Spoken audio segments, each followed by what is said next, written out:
এভাবেই কাভার্ড ভ্যানটি আছড়ে পড়ে প্রাইভেট কারের ওপর। আকস্মিক দুর্ঘটনায় প্রাণ যায় বাবা মা এবং 2 ছেলের।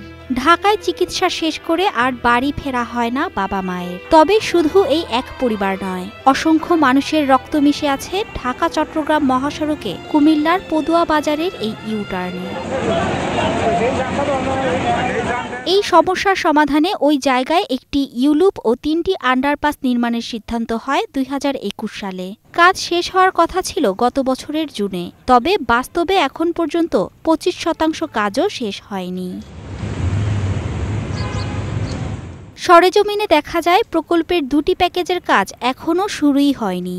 ইউটার্নের বিকল্প যে ইউলুপের কাজ শুরু হয়েছিল তাও প্রায় বন্ধ হয়ে গেছে। মাঝপথে ধীরগতির কাজে সংকুচিত হয়েছে সড়ক, ফলে জীবনের ঝুঁকির সঙ্গে ভোগান্তিও বেড়েছে এই পথের যাত্রীদের। অনেক দুর্ঘটনা ঘটে, অনেক অ্যাক্সিডেন্ট, আবার ওটার সঙ্গে ইউটার্নটা খুব দুর্ঘটনা ঘটে, খুব অ্যাক্সিডেন্ট হয়। গাড়ি ঘোড়া উল্টে অনেক সিএনজি অটোমোটো ডিস্টার্বেশন। এটা চলাচলে খুবই সমস্যা হইতেছে, বিশেষ করে ভার্সিটির ছেলে মেয়েদের ভার্সিটির গাড়ি এখানে রেগুলার আটকা পড়তেছে। অনলাইন হওয়ার পরে যে ভোগান্তি, এই ফুটওভার ব্রিজ নিয়ে কত গাড়ি এখানে আটকায়া যায়, কত দুর্ঘটনা ঘটে, এগুলা মানে অগণিত। 568 কোটি 93 লাখ টাকা ব্যয়ের এই প্রকল্পের ধীরগতি নিয়ে নানান কথা শোনালেন সড়ক ও জনপথ বিভাগের কর্মকর্তারা। তবে সমাধান নেই কারো কাছেই। চট্টগ্রামমুখী যে লেনটা এখানে আমরা এখন শুরু করতে পারিনি। এখানে আমাদের যতটুকু ভূমির দরকার ছিল তার থেকে আরো প্রয়োজন পড়ছে। শিয়ালুকে আমরা ভূমি অধিগ্রহণের জন্য আমরা প্রাক্কলন করেছি, নতুন যে ভূমিটুকু লাগবে, এবং প্রকল্পের আওতায় যে ভূমি ধরা ছিল সেটিরও অধিগ্রহণের কাজ চলমান।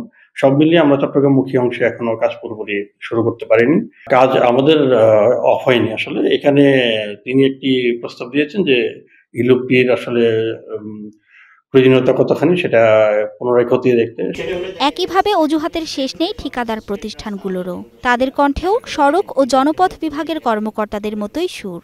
অ্যারাউন্ড 40% কাজ আমরা করে ফেলেছি। অনেক বাধাবিঘ্ন, অনেক সময় ল্যান্ড অ্যাকোয়ার, অনেক সময় ইলেকট্রিক পোল, রেল লাইনের উপরে কাজ, এগুলোর জন্য আমাদের অনেক সময় ব্যয় হয়েছে, যার জন্য কাজটা একটু মন্থর হয়ে গেছে। আমাদের কাজের স্কোপ নাই, আমাদের যে কাজগুলো সেগুলো এখন আমরা করে যাচ্ছি।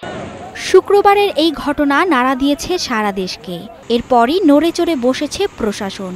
শনিবার ঘোষণা দিয়ে বন্ধ করা হয়েছে মৃত্যুফাদ হয়ে ওঠা ইউটার্ন। এতে দুর্ঘটনার ঝুঁকি কমলেও ভোগান্তি কমেনি। জটিলতা কবে কাটবে আর কবে কাজ শেষ হবে সেদিকেই তাকিয়ে আছে এই পথের যাত্রীরা। Mithila Anjum, star news.